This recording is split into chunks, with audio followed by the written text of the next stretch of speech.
중보하라는 제목으로 말씀을 전합니다.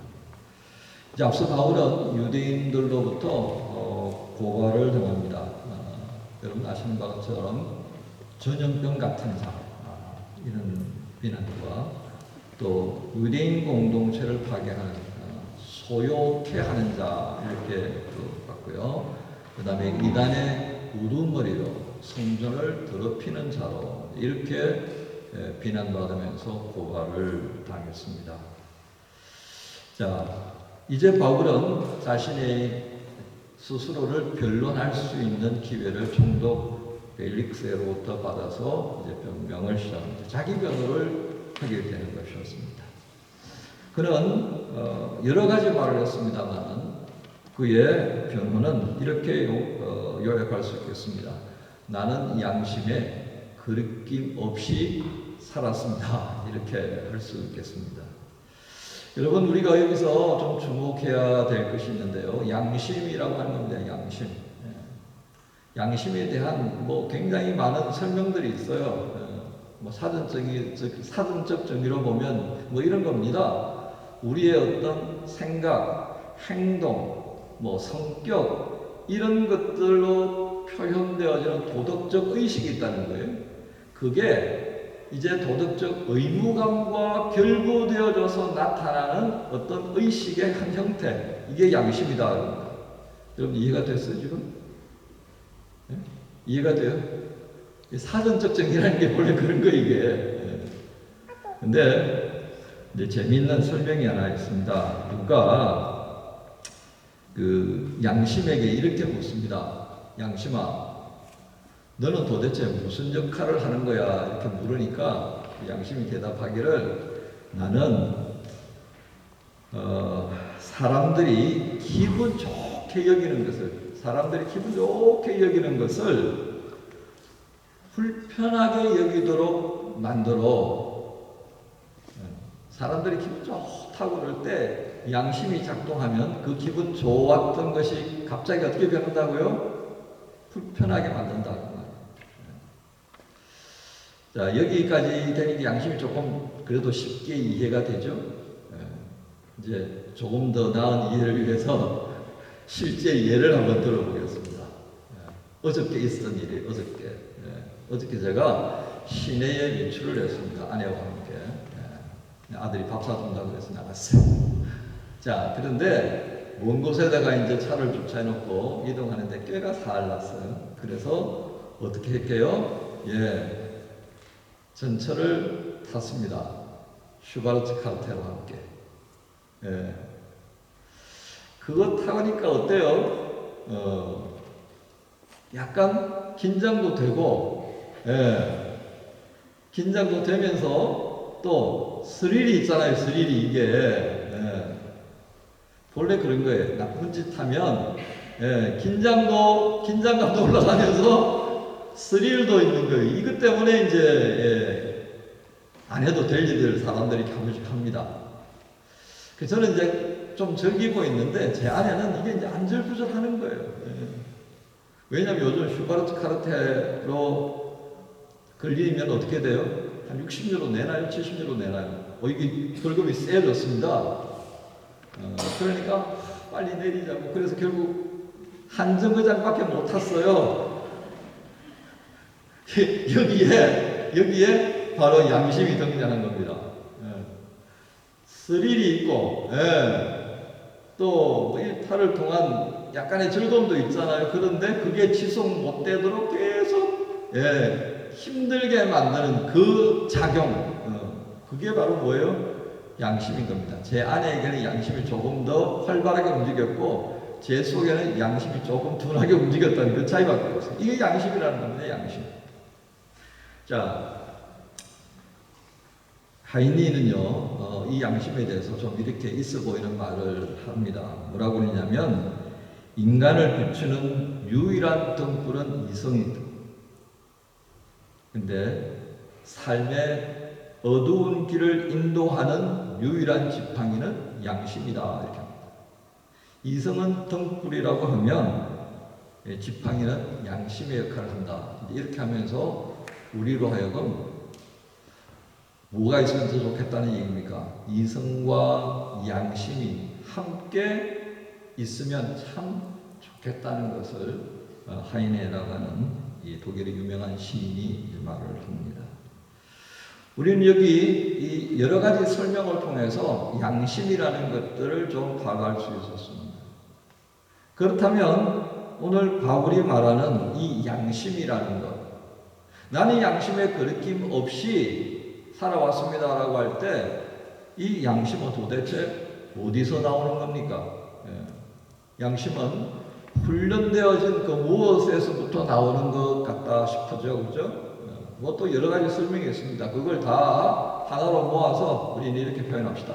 마음에서 나온다. 근데 그 마음에 무엇이 있느냐에 따라서 이 양심이라는 것이 조금 더 살아 움직이기도 하고 덜 살아 움직이기도 하고 아예 없는 것처럼 보이기도 한다는 겁니다. 그런데 빌립보서 2장 5절부터 8절에서 바울은 자신에게 있어야 하는 이 양심, 그리고 성도들에게 있어야 하는 양심, 이 모든 것들을 잉태해서 표현하게 만드는 그 산실과 같은 마음에 대해서 이렇게 표현합니다. 빌립보서 2장 5절부터 8절에 너희 안에 이 마음을 품으라 곧 그리스도 예수의 마음이니 이렇게 시작합니다. 그리스도 예수의 마음은 어떤 마음이었습니까? 우리를 죽기까지 사랑했던 그 마음이셨습니다. 십자가까지 가시면서까지 우리를 끝없이 영원히 사랑한다라고 하는 표현을 우리에게 하셨던 것입니다. 그리고 낮추시는, 하나님이 사람이 되시는 그 낮추시는 모습을 통하여서 모든 것들을 우리에게 맞추어가는 복종이라고 하는, 순종은 이해하고 하는 거지만 복종은 이해가 안 되어도 하는 거예요. 무조건이에요, 무조건.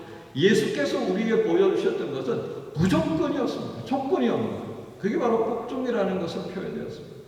예수의 마음은 바로 이것을 담고 있다라고 하겠습니다. 그래서 바울은 그 마음을 품고 이 사역을 감당하고 있고, 그리고 자신이 복음을 전가한 이 복음을 듣고 그 복음 안에서 자라가는 사람들도 어떻게 하라고요? 이 예수의 마음을 품고 살았으면 참 좋겠다 이렇게 당부합니다. 자, 이렇게 보면 바울이 지금 말하는 이 양심은 결국 어디에서부터 비롯된 것이라고 하겠습니까? 자연인의 양심이 아닙니다. 어머니 뱃속에서 태어날 때부터 우리가 가져왔고 우리가 세상 안에 살아가면서 이렇게 저렇게 치대면서 살아왔던 그것으로부터 비롯되어진 양심이 아니라 그리스도의 마음으로부터 새롭게 부여되어져 있는 양심이다. 곧 그리스도 예수 안에서 우리가 새로 만들어졌고 새로 만들어진 우리 속에 예수의 마음을 품고 그 예수의 마음으로부터 비롯된 양심, 그 양심은 결국 무엇으로 향한다는 것입니까? 하나님과 사람들을 향한 것이 되는 것입니다. 그 하나님과 그 사람에 대하여서 지금 바울은 뭐라고 말합니까? 나는 거리낌이 없이 살아왔습니다. 발에 돌뿌리 채이듯이 탁 걸려서 넘어질 수 있는 그 건더기를 남기지 않고 살아왔다 이렇게 표현합니다. 그는 이 양심의 거리낌 없이 살아왔습니다 하는 말을 총독 벨릭스 앞에서 말하기 위해 세 가지를 제시했습니다. 24장 14절 상반절에 보면 첫 번째로 그는 나는 하나님을 섬겨왔습니다. 하나님을 섬기는 사람입니다. 이렇게 말합니다.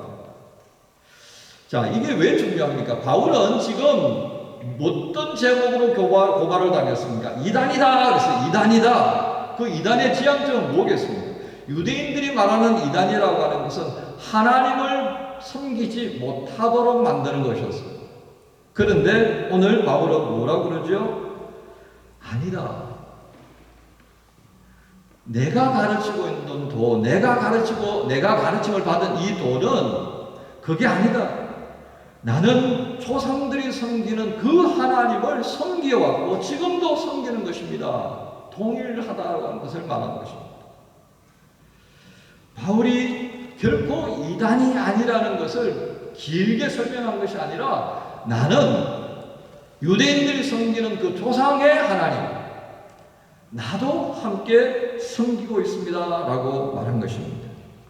동질성을 표현한다. 그렇게 볼 수 있습니다. 그러니까 나에게 이단이라고 규정하는 것은 적절치 않다라고 말한 것입니다. 두 번째 24장 14절 하반부에 나는 기록된 말씀을 믿습니다. 이렇게 표현합니다. 그런데 이 기록된 말씀이 누구를 통하여서 주어진 겁니까? 율법, 모세를 통하여서 제시되어졌고요. 그 다음에 선지자들을 통하여 제시되어졌던 그 말씀입니다. 이 말씀들이 수천 년 동안 구도로 이루어져 오다가 언제는 문서로 기록되어져 왔다가 그것이 정리가 되어져서 언제 구약 성경이 되었습니까? AD 90년 얌리아라고 하는 그 속에서 그 회의를 통하여서 랍비들이 모아서 구약 성경을 확정지었습니다. 그러니까 이 바울 시대 때는 이 구약 성경이라는 것은 아직 제대로 되어진 터를 갖지 못했습니다. 한참 후에 이제 이게 회의가 열렸으니까. 그러니까 바울이 말하던 것은 이곳저곳에 흩어져 있고 여러 사람들이 읽혀지기도 하고 어떤 데서는 읽혀지지 않았던 다양한 문서들로 만들어져 있던 그런 율법에 근거했던 책들, 그리고 선지자들이 남겼던 두루마기 말씀에 근거하는 그 모든 기록된 내용을 나도 믿고 살았습니다. 이 당시에 이게 왜 중요했겠습니까? 바울이 가르치는 이 복음이라고 하는 것이 구약 성경, 우리가 지금 말하자고 하는 구약 성경과 완전히 다른 거냐? 그게 아니었다라고 하는 겁니다. 여러분들이 믿고 지금까지 지키고 있는 그 율법과 선지자들의 말씀의 연장선상에 있다라고 하는 것을 바울이 말하고자 했던 것입니다. 그래서 바울이 전하는 예수 복음의 내용은 여러분이 잘 알고 있고 나도 어렸을 때부터 배워왔던 이 구약 성경의 내용에 바탕을 두고 있습니다 라고 말하는 것입니다. 세 번째 그는 24장 15절의 말씀을 통하여서 나도 유대인들이 가지고 있는 이 소망을 가지고 있습니다. 그 유대인들이 가지고 있었던 소망은 부활에 관한 것입니다.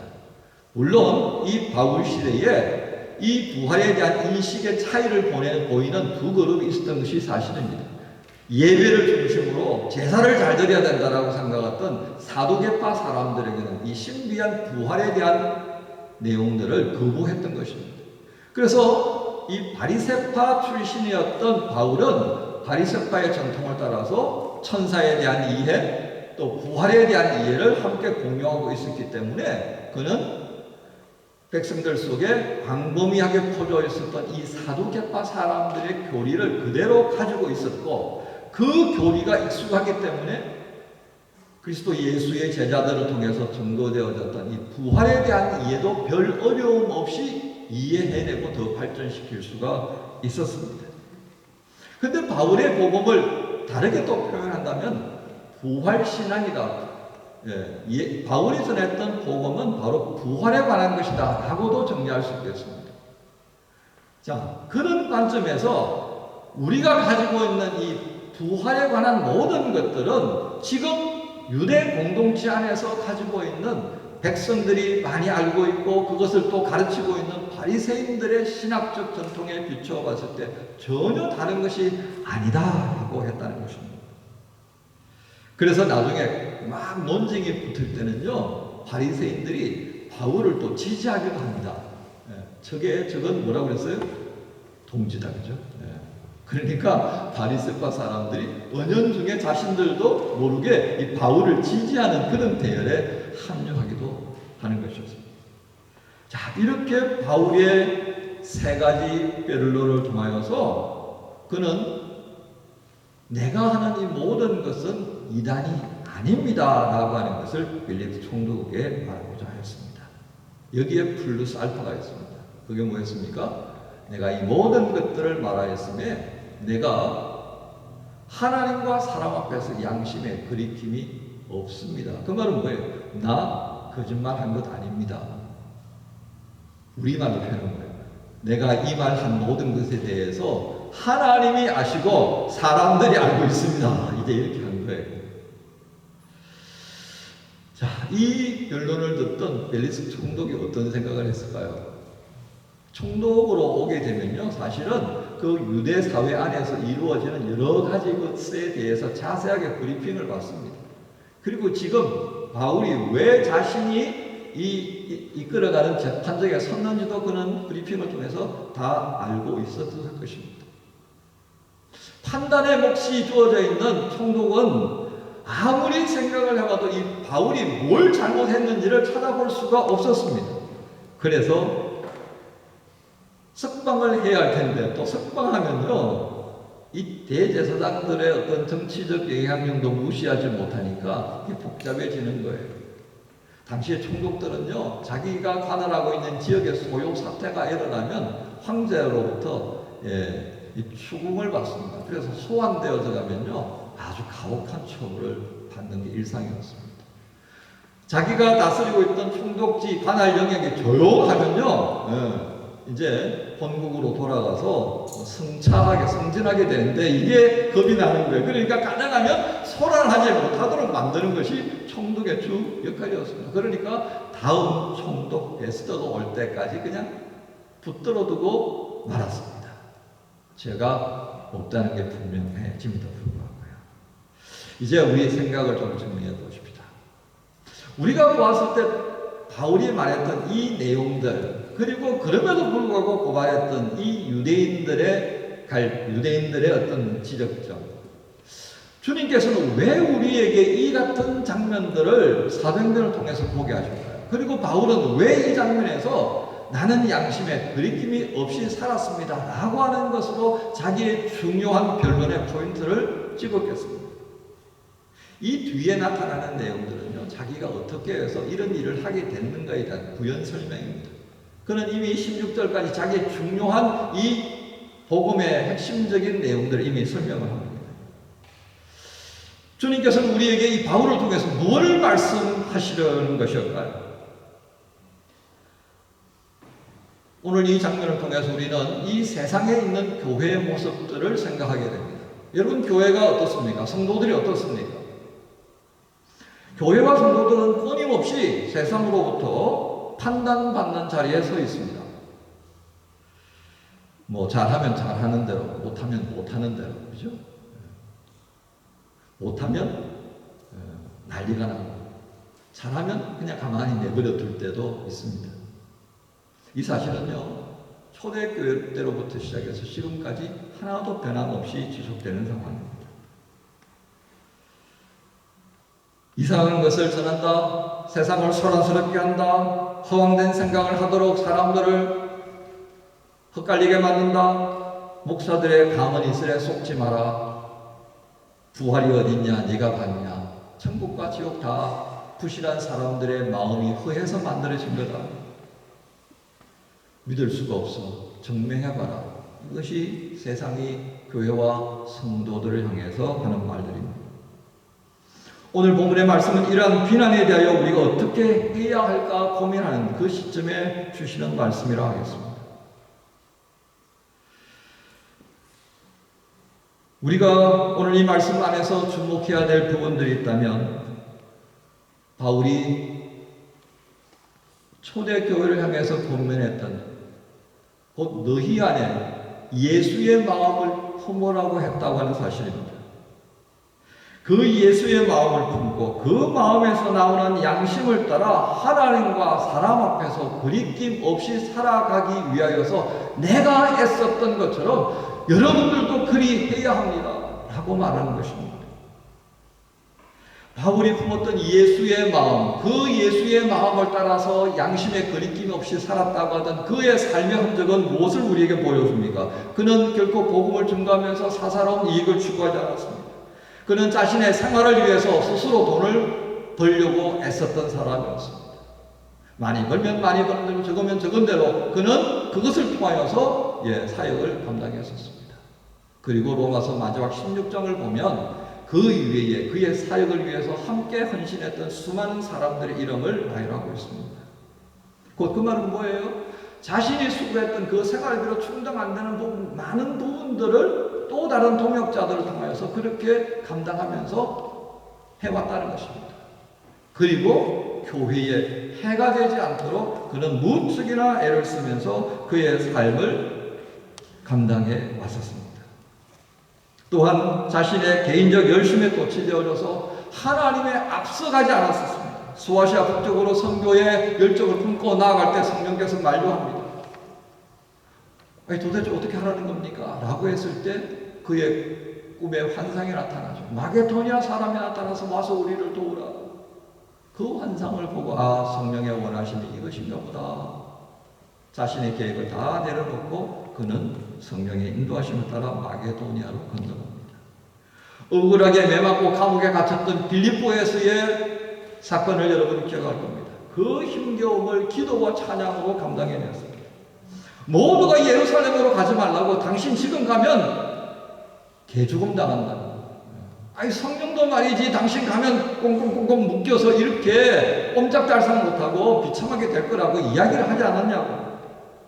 근데 그 또한 성령의 인도하심이 있기 때문에 나는 성령의 인도하심을 따를 것입니다 라고 따라갑니다. 그리고 지금 재판장에 섰습니다. 그의 모습은 예수의 마음을 품고 살아가는 그 시대의 교회의 모습이고 성도의 모습과 동시에 지금 이 시대의 교회의 모습이어야 하고 성도의 모습이어야 한다는 것을 말합니다.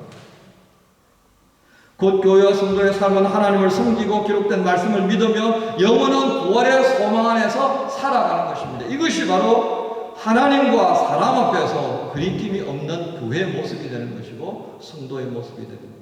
교회를 크고 멋지게 짓고 선교 사역을 좀 더 화려하게 하고 풍성한 열매를 맺고 교인들의 숫자가 많고 적음에 따라서 판단이 달라지는 그것이 아니었다라고 하는 것을 우리가 볼 수 있어요.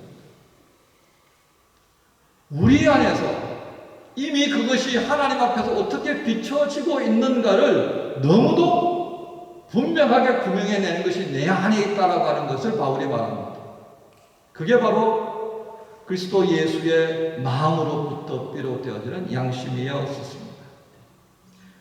그러므로 바로 베드로전서 3장 16절에 바울은 이렇게 우리에게 말합니다. 선한 양심을 가지라. 이는 그리스도 안에 있는 너희의 선행을 욕하는 자들로 그 비방하는 일에 부끄러움을 당하게 하지 아니할 것이다. 선한 양심을 가지라고 말합니다. 크고 멋진 삶을 만들어라가 아니라 높은 자리를 바라보면서 한 걸음 더 나아가라고 말하는 것이 아니라 바울은 끝없이 우리에게 말합니다. 그리스도 예수의 장성한 분량에 이르도록 수고하라. 그리고 오늘 베드로전서 3장 16절에 선한 양심을 가지라고 말하고요. 그리고 오늘 본문의 말씀 바울을 통하여서 내가 하나님과 사람 앞에서 양심의 그리낌이 없도록 지금까지 내가 애써 왔습니다 라고 말합니다. 우리가 수고해야 될 것이 무엇인가를 주님께서 다시 말씀합니다.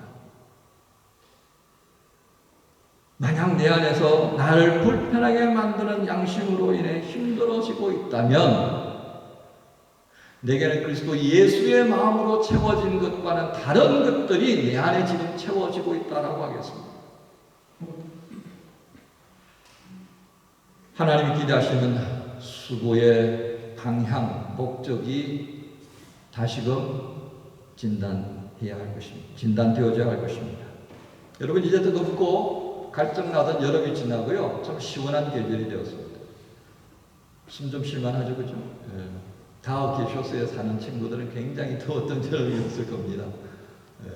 교회 오면 목사는 또 절약 운동하자고 그러면서 말이지 머리도 일주일에 자도 감지 말라고 그러고 뭐 참 피곤하게 만드는 그런 시간이 되었습니다. 지금 좀 한여름 햇살도 지나고 시원하고 푸른 하늘도 보면서 뭔가 좀 기지개도 펴고 뭔가를 좀 할 수 있는 의욕이 막 생겨날 때입니다. 이때 우리가 진짜 미루어두었던 것에 좀 열심을 내었으면 좋겠습니다. 그 열심은 우리 안에 예수의 마음으로 채워질 수 있도록 수고하는 것입니다. 바로 그 수고를 위해서 하나님께서 이 시원한 날들을 우리에게 주신 것 같고요. 그리고 풍성한 가을의 수확물을 우리가 또 누리면서 우리 삶을 풍성한 삶으로 좀 채워갈 동기부여가 될 수 있도록 이 추석 명절도 주신 줄 압니다. 그분의 마음에서 비롯되는 살아있는 양심, 그것으로 인해 우리 안에 불편함이 느껴지는 것이 아니라 하나님과 사람들 앞에서 그리낌이 없는 삶을 누리기 위한 그것으로 말미암는 즐거움과 기쁨과 감사에 더 익숙해지는 그런 삶을 우리가 누려야 하겠습니다. 여러분 오늘 점심 맛있게 드시고요. 청년부에서 준비한 오락시간 즐겁게 참여하시고요. 그리고 힘을 내셔서 다음 한 주간 뭘 위해 수고하자고요? 네. 그리스도 예수의 마음을 담고 선한 양심을 품고 그리고 하나님과 사람 앞에서 그리낌 없는 모습으로 더 자라갈 수 있는 그 모습을 꿈꾸면서 거룩한 열심으로 한 주간을 시작하십시다. 여러분 모두를 우리 주님 예수님의 이름으로 축복합니다. 함께 결심하는 마음, 감사하는 마음 모아서 우리 찬송가 함께 하겠습니다.